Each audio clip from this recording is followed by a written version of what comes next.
तरफ तो हम लोगों में धार्मिकता को बढ़ावा देने की बात करते हैं, हिंदू राष्ट्र बनाने की बात करते हैं, लेकिन वहीं जब हम मंच के माध्यम से इस तरह के अश्लील गानों या बार गर्ल्स को मतलब प्रायोजित तरीके से वहां पर प्रस्तुत करते हैं, तो किस तरह से जो दोहरा मापदंड देखने को मिलता है?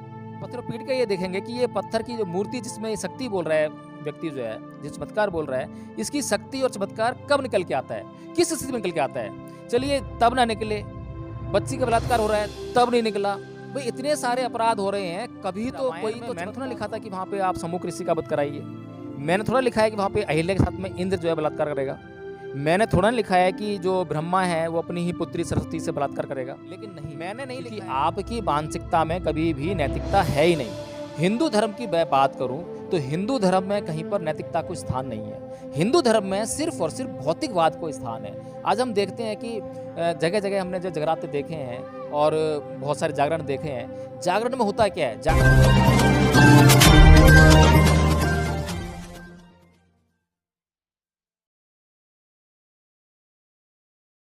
जय भीम, नमो बुद्धाय। आप देख रहे हैं एनबी न्यूज़ 24/7 नीलम बौद्ध के साथ। साथियों, अभी फिलहाल का एक ऐसा मामला सामने आया है जिसको सुनकर आपकी रूह कांप जाएंगी।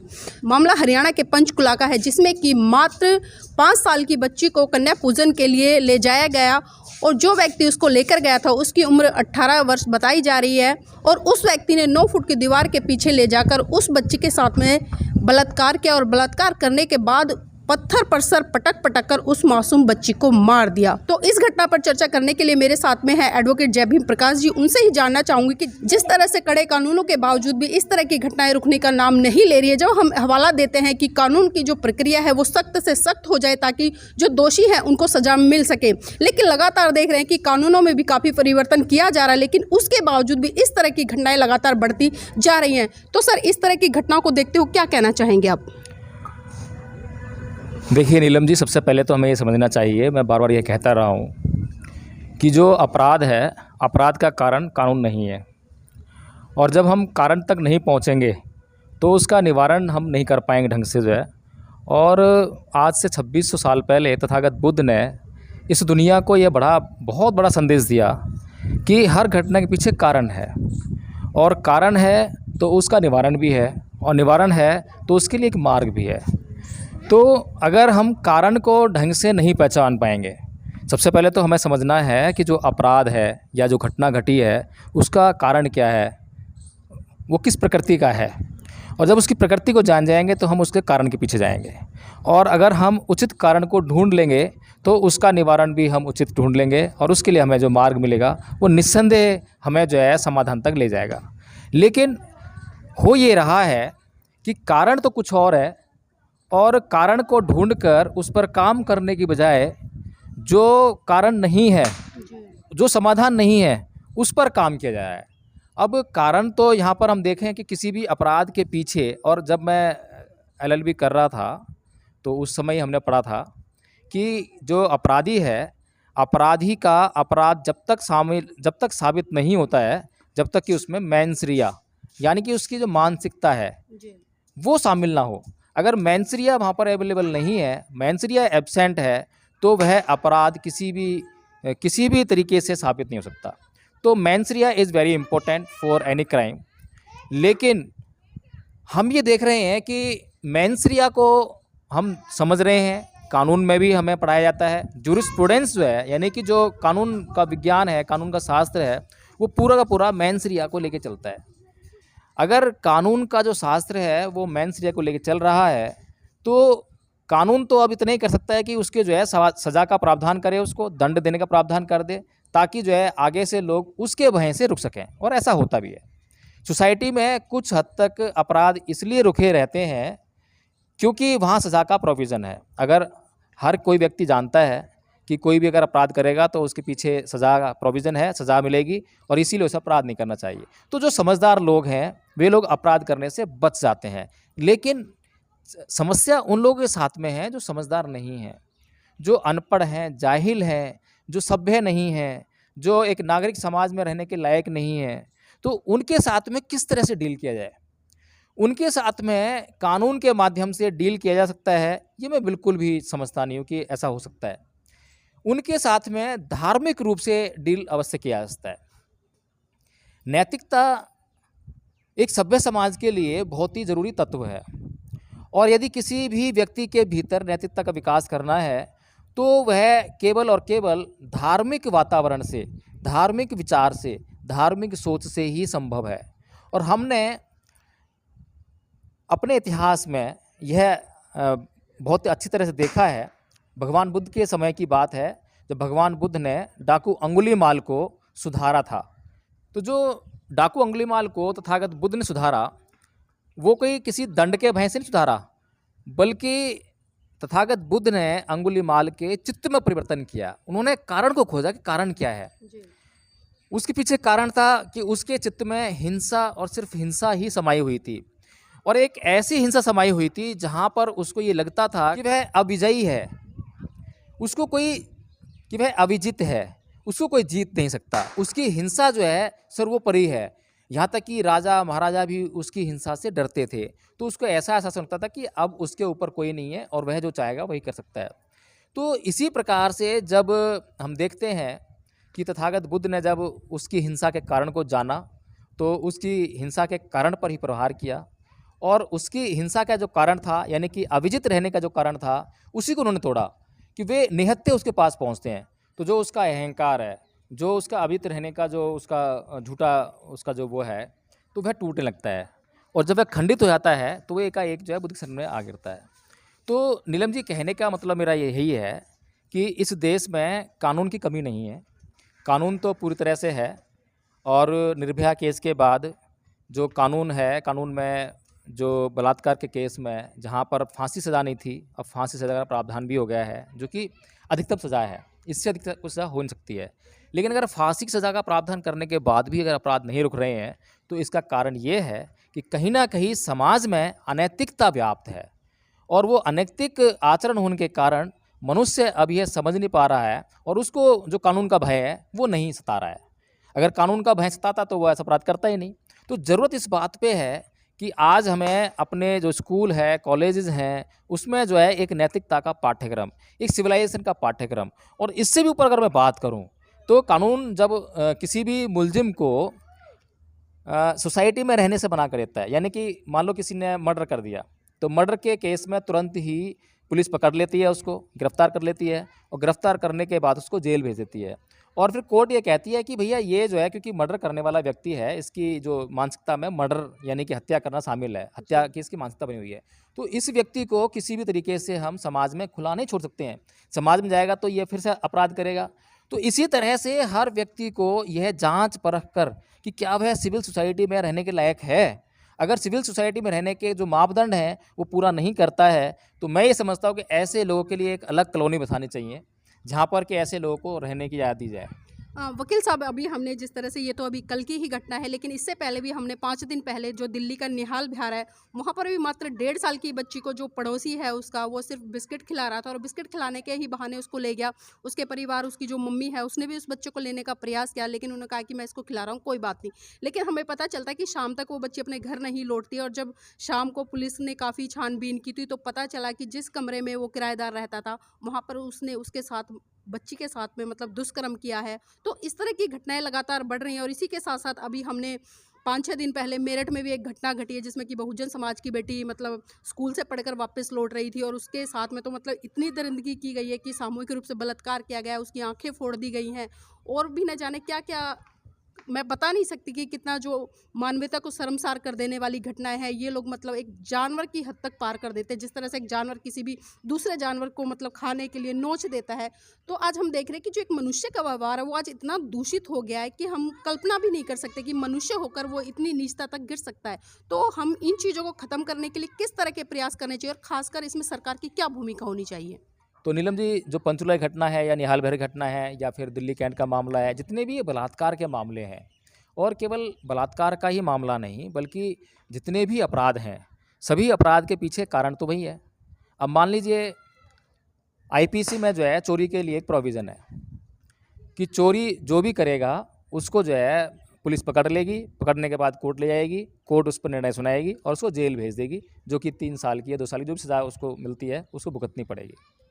लेकिन अब नीलम जी, मैं एक बात पूछ रहा हूँ, अब किसी व्यक्ति की ज़रूरत है चोरी, अब वो चोरी के बगैर जो है उसकी ज़रूरत पूरी नहीं हो रही है, तो क्या करेगा? तो चोरी करेगा ना वो। मान लो किसी को भूख लगी है, अब उसके पास पैसे नहीं है, अब भूख तो रुक नहीं सकती है, तो वो रोटी कहाँ से खाएगा? अब उसे दिखाई दे रही है कि सामने ढाबे पे रोटी रखी हुई हैं, तो वो मौका ढूँढेगा और रोटी को उठा लेगा। अब चाहे उसने रोटी चुराई है, चाहे कोई संपत्ति चुराई है, लेकिन चोरी चोरी है, क्योंकि जो भी कानून डिफाइन करता है, कानून में जो डेफिनेशन है चोरी की, वो सिर्फ संपत्ति के लिए है, और रोटी भी संपत्ति है, जिसकी वैल्यू है वो संपत्ति है। तो जब कोई चोरी हो रही है तो उसके पीछे एक कारण है। तो अब सरकार का काम तो ये है कि उस कारण को समाप्त करे। अब उस व्यक्ति को जो भूख थी, वो भूख किस कारण से थी, कि भूख को क्यों शांत नहीं कर पा रहा था? बेरोजगारी की वजह से, तो उसको रोजगार दे। इसी तरह से जो ये बलात्कार के अपराध हैं, बलात्कार के अपराध के पीछे जो परेशानी है, जो मानसिकता है, उस मानसिकता को चेंज करने की ज़रूरत है। जैसे हम कहते हैं कि हमें स्वस्थ शरीर के लिए अच्छी हवा, अच्छा पानी और अच्छा वातावरण चाहिए, ताकि हमारा शरीर जो अच्छा खाना भी चाहिए, ताकि हमारा शरीर जो है हष्ट-पुष्ट रहे, स्वस्थ रहे। इसी तरह से जो दिमाग है, दिमाग को भी स्वस्थ रखने के लिए अच्छे विचार, अच्छे संस्कार चाहिए।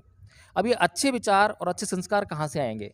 अच्छे विचार और अच्छे संस्कार आते हैं हमारे वातावरण से। लेकिन आज के वातावरण की अगर मैं बात करूँ, तो इसी सरकार को जो ये कि हिंदू धर्म की संस्कृति का राग अलापती रहती है कि हिंदू राज्य बनाएंगे, हिंदू राष्ट्र घोषित करेंगे, राम राज्य लाएंगे, इसी सरकार का जो है ये दूसरा कार्यकाल चल रहा है। तो नीलम जी, ज़रूरत इस बात की है कि ये सरकार जो है अब कानून का निर्माण करने के बजाय या कानून में बदलाव करने के बजाय अब इस बात पे जोर दे कि ये आखिर जो है जो बलात्कार करने वाले जो लोग हैं, उनकी किस तरह की मानसिकता थी, उनको किस तरह का वातावरण मिला, उनकी जो परवरिश हुई किस तरह की हुई, उनकी एजुकेशन क्या थी। तो जो ये कारण है, परवरिश है, समाज है और ये एजुकेशन है, इस पर काम करने की ज़रूरत है। अगर उनको एजुकेशन मिलने में कहीं समस्या आ रही है, गरीबी आड़े आ रही है या परिवेश सामने आ रहा है या और कुछ कारण आ रहे हैं, तो उस पे काम करने की ज़रूरत है। इस बात पर सरकार ध्यान दे, इस बात पर काम करे, ना कि ये ऊल-जलूल कानूनों में परिवर्तन। कानून नहीं भी होगा तब भी एक सभ्य समाज जो है सभ्य बना रहता है। लेकिन सर हम देख रहे हैं कि जिस तरह से आज का जो वातावरण है, खासकर मैं अगर बॉलीवुड की बात करूं, तो हम देखते हैं कि सेंसर बोर्ड इस तरह की फिल्मों को पारित कर देता है और पास कर देता है जिनमें कि हम एक परिवार के साथ में बैठकर नहीं देख सकते, और उन्हीं फिल्मों को आज का जो युवा है या युवतियां हैं बड़े खुले स्तर पर देख रहे हैं। और आज जो एक व्यवहारिक तौर पर अगर हम बातचीत देखें तो एक युवा या एक युवती इतने खुले तौर पर बातें कर लेते हैं कि जिन बातों को कई बार हम जब पहले अपने मतलब बचपन अवस्था में या अपनी युवा अवस्था में हुआ करते थे तो हम बड़ा हेजिटेशन फील करते थे किसी चीज़ को दुकान से खरीदते हुए या उस पर चर्चा करते हुए। लेकिन आज हम देख रहे हैं कि जिस तरह से आज सेंसर बोर्ड की तरफ से जो परोसा जा रहा है, तो कहीं ना कहीं सरकार इन सेंसर बोर्ड पे लगाम लगाने का काम नहीं कर सकता क्या? देखिए, आपने बहुत ही अच्छी बात कही है, और ये जो सरकार है, इसके ऊपर एक बहुत बड़ा सवाल, बहुत बड़ा प्रश्न चिन्ह लगता है, क्योंकि यही सरकार है जो कि हिंदू राष्ट्र की कल्पना करती है, हिंदू राज्य चाहती है। अरे भाई, मैं ये पूछता हूँ कि आप जो है हिंदू राज्य में या हिंदू राष्ट्र में या राम राज्य में आप क्या करोगे? उसमें क्या करोगे और क्या करने की आपकी मानसिकता है? जब 10 साल के करीब आपको पूरे जो है फुल फ्लैज सरकार चल रही है आपकी, सेंसर बोर्ड आपके हाथ में है, सेंसर बोर्ड का जो अध्यक्ष है वो भी आपका हिंदू भाई ही होगा, कोई मुसलमान तो नहीं है वहाँ पर जो है। अब जो सेंसर बोर्ड आपका है, सेंसर बोर्ड का अध्यक्ष आपका है, तब भी ऐसी फिल्में आप परोस रहे हो समाज के सामने जो कि नग्नता से भरपूर हैं, जिसको आप जो है फैमिली के साथ में बैठकर नहीं देख सकते हैं। जबकि होना तो ये चाहिए था कि आप जब हिंदू संस्कृति का ढिंढोरा पीटते हैं, तो जैसे ही आप सरकार में आए तो सेंसर बोर्ड आपके हाथ में आया, तो सेंसर बोर्ड के हाथ में आते ही आप इस तरह की जो फिल्में हैं उनको आप जो फिल्मों को आप जो है कम से कम 20 साल पीछे लेके जाते, लेकिन नहीं, क्योंकि आपकी मानसिकता में कभी भी नैतिकता है ही नहीं। हिंदू धर्म की मैं बात करूं तो हिंदू धर्म में कहीं पर नैतिकता को स्थान नहीं है।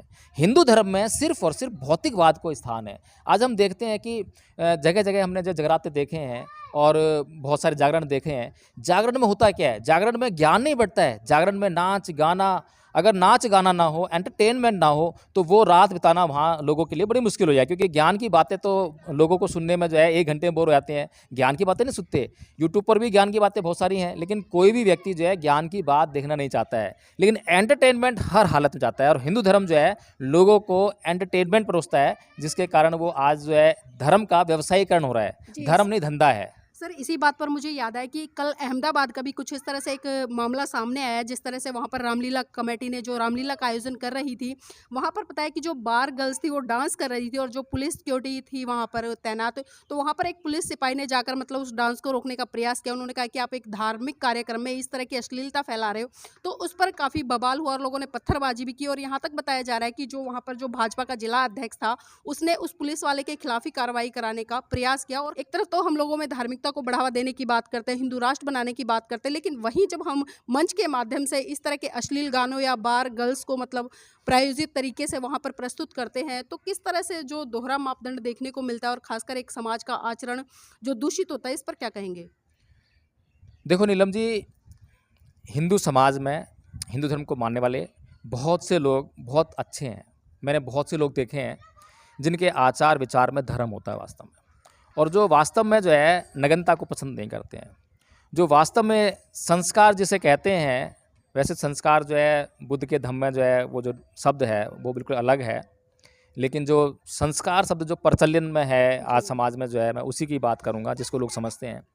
तो जो ये लोग जो हैं, बहुत कम लोग हैं हिंदू धर्म में जो है जो ऐसा समझते हैं और ऐसा चाहते हैं कि लोग संस्कारी हों और ऐसी अश्लीलता ना परोसी जाए। तो जो जिस पुलिस ऑफिसर ने वहाँ पर जो है इस प्रोग्राम को करने का ऑब्जेक्शन उठाया कि ऐसा नहीं होना चाहिए, वो भी ऐसा ही एक हिंदू धर्म को मानने वाला व्यक्ति होगा। बहुत अच्छा लगा मुझे जो है। लेकिन समस्या ये है कि ये जो हिंदू धर्म जो है, मैं कई बार बोलता हूँ तो लोगों को चुभती हैं बातें। लोग कहते हैं कि आप जो हिंदू धर्म के खिलाफ बोल रहे हो। भाई मैं हिंदू धर्म के खिलाफ नहीं बोल रहा हूँ, हिंदू धर्म के धर्म ग्रंथ ही हिंदू धर्म के खिलाफ बोल रहे हैं। हिंदुओं की रामायण में मैंने थोड़ा लिखा था कि वहाँ पे आप समूह ऋषि का वध कराइए। मैंने थोड़ा लिखा है कि वहाँ पे अहिल्या के साथ में इंद्र जो है बलात्कार करेगा। मैंने थोड़ा नहीं लिखा है कि जो ब्रह्मा है वो अपनी ही पुत्री सरस्वती से बलात्कार करेगा। मैंने नहीं लिखा है कि शिव जी जो है अश्लीलता का प्रदर्शन करेंगे। मैंने नहीं लिखा है हिंदू धर्म ग्रंथों में कि कृष्ण जी जो है वस्त्र चुराएं गोपियों के, उनको जो है नंगा नहाते हुए देखें, और अपनी पत्नी रुक्मणी को छोड़कर जो है अपनी प्रेमिका राधा के साथ में जो है वो रासलीला रचाएं, जो कि उनसे उम्र में 10 साल से अधिक बड़ी है, शादीशुदा भी है, जिसका डिवोर्स भी नहीं हुआ है, और जो कि मतलब अपनी माँ के घर पे रह रही है क्योंकि उसके पति से उसकी अनबन है। तो ये सब मैंने थोड़ा ना कहा है। अब ये जो हिंदू लोग हैं, जो मैं जब ये बातें करता हूँ कि भाई आपके धर्म ग्रंथ ही आपके धर्म का विरोध करते हैं, आपका जो धर्म है उसको प्रदूषित करते हैं, तो ये जो सारी जो बीमारी है ये धार्मिक जो मान्यताएं हैं, धार्मिक रीति रिवाज हैं, धार्मिक ग्रंथ हैं, इनसे ही उपज रही है। तो जो वो पुलिस ऑफिसर है वो तो बेचारा अच्छा चाहता है, लेकिन उसको रास्ता नहीं मिल रहा है। अगर वो बुद्ध की शरण में आ जाए तो उसको रास्ता मिल जाए, उसको पता लग जाए कि चित्त का निर्माण करना है, और चित्त को सही करने का जो अष्टांगिक मार्ग का जो रास्ता है उससे बढ़िया कोई मार्ग नहीं है। अगर इस देश के लोग बुद्ध के मार्ग पर आकर अपने चित्त को शुद्ध करने का काम करें अष्टांगिक मार्ग के जरिए, तो निसंदेह इस देश में नैतिकता का प्रचार प्रसार होगा और ये घटनाएं तुरंत रुकना शुरू हो जाएंगी। सर मैं जाते जाते आखिरी सवाल लेना चाहूँगी आपसे कि जिस तरह से पंचकुला की घटना को अंजाम दिया गया, वो तो एक मासूम बच्ची थी और एक तरह से हम कहें कि नवरात्रे चल रहे हैं और नवरात्रे में जो व्यक्ति उसको लेकर गया है, एक तरह से उसमें माता का रूप कह सकते हैं हम, या बहन का रूप कह सकते हैं, दुर्गा का कह सकते हैं, सरस्वती का कह सकते हैं, क्योंकि जिस तरह से हम देवी को संज्ञा देते हैं उस तरह से ही मैं बात कर रही हूँ। तो जिस ये घटना उस बच्ची के साथ में हो रही थी, तो तब कोई भी देवी प्रकट क्यों नहीं हुई? ये बहुत बड़ा सवाल है सर। देखिए नीलम जी, बहुत बढ़िया आपने सवाल किया है और ये आंखें खोल देने वाला सवाल है। लेकिन प्रॉब्लम ये है कि इस देश के लोग जो हैं अपनी आंखें जानबूझ के बंद किए हुए हैं। अगर आंखें मतलब जो है उनमें कोई रोग हो जिसकी वजह से उनकी आंखों से दिखाई नहीं देता हो, तो उस रोग का इलाज किया जाता है। लेकिन यदि लोग जो हैं जानबूझकर आंखें बंद कर लें तो उनकी आंखों कैसे खुलवाया जाए? ज़बरदस्ती तो की जा सकती है। तो आज जो है जो नवरात्रे चल रहे हैं, मान लेते हैं कि जो सामान्य तरीके से जो सामान्य स्त्रियां हैं, लड़कियां हैं, बच्चियां हैं, उनके साथ में बलात्कार की घटना घटती हैं, तो वहाँ पे माता नहीं थी। लेकिन ये तो एक धार्मिक आयोजन था। यहाँ पर तो दुर्गा के रूप में, काली के रूप में, किसी न किसी रूप में जो है वो लड़की को लेकर गया है, बच्ची को जो है 5 साल की बच्ची है, और उसको जो है माता बनाकर या कन्या खिलाते हैं, उस लिए लेकर गया है। इस टाइम तो किसी न किसी देवी को प्रकट जरूर होना चाहिए था। और मैं अक्सर जो है ये कहता हूँ, और हम लोग कभी भी जो है वैसे गाली देने का काम नहीं करते हैं, और ना ही हमारी कोई ऐसी मंशा है कि हम किसी को गाली दें या कुछ किसी हद में अपवर्तक का व्यवहार करें। लेकिन जब कोई व्यक्ति कहता है कि इस पत्थर में चमत्कार है, ये पत्थर हमें रक्षा करेगा, तो उसको जांच करने का अधिकार हमें है। अगर कोई व्यक्ति कह रहा है तो उसकी बात को जांच करने का अधिकार हमारा है। अगर उस पत्थर को कोई बोलता है कि इस पत्थर में चमत्कार है, शक्ति है और ये हमारी रक्षा करेगा, तो हम फिर चाहे चप्पल लेके पीटें उसको, चाहे डंडा लेके पीटें उसको, पत्थर को पीटेंगे। पत्थर को पीट के ये देखेंगे कि ये पत्थर की जो मूर्ति जिसमें ये शक्ति बोल रहा है व्यक्ति जो है, जो चमत्कार बोल रहा है, इसकी शक्ति और चमत्कार कब निकल के आता है, किस स्थिति में निकल के आता है। चलिए तब ना निकले, बच्ची का बलात्कार हो रहा है तब नहीं निकला, भाई इतने सारे अपराध हो रहे हैं, कभी तो कोई तो चमत्कार हो। चमत्कार आखिर होते कब हैं?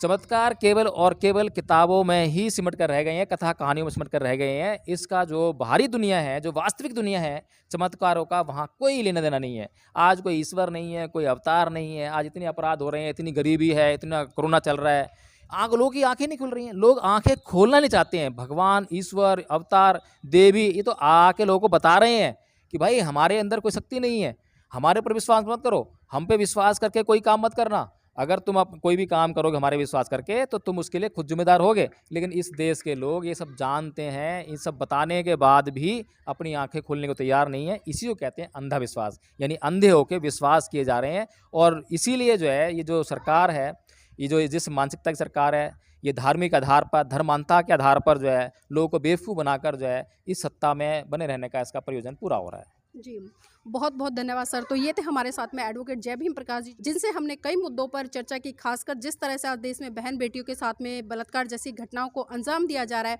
और जिस शक्ति या जिस चमत्कार की बात करते हैं, तो मैं यहाँ पर कहना भी चाहूँगी कि एक जो पत्थर की मूर्ति है उसको एक मनुष्य बनाने का काम करता है, और एक मनुष्य ही खरीदने का काम करता है, और उसको घर में ले जाकर पूजा पाठ करने का काम भी एक मनुष्य ही करता है। तो आप सोच सकते कि इन तीनों प्रक्रियाओं को फॉलो करने के लिए एक मनुष्य का दिमाग ही काम करता है। तो मनुष्य सर्वशक्तिमान है, और अगर मनुष्य अपनी तार्किक बुद्धि का सही इस्तेमाल करे तो वो सही दिशा में विज्ञान की तरफ बढ़कर इस देश का बहुत बड़े स्तर पर भला कर सकता है, नाम कर सकता है, और इन चमत्कारिक शक्तियों से बाहर निकलकर विज्ञान का जन जन में प्रचार कर सकता है। उम्मीद करेंगे कि आज की इस चर्चा में आपको बहुत कुछ सीखने को मिलेगा, और जुड़े रहिएगा लगातार नए नए विषयों पर, या नई नई जो खबरें हैं हमारे बीच में उनको लेकर आपके बीच में साझा होते रहेंगे। जय भीम, नमो बुद्धाय। मेरा चैनल, आपका चैनल, समाज का चैनल, देश का चैनल एनबी न्यूज़ 24/7 को आप लाइक करें, सब्सक्राइब करें और ज़्यादा से ज़्यादा इसकी वीडियो को शेयर करें, ताकि हर खबर को मैं आप तक आसानी से पहुँचा सकूँ।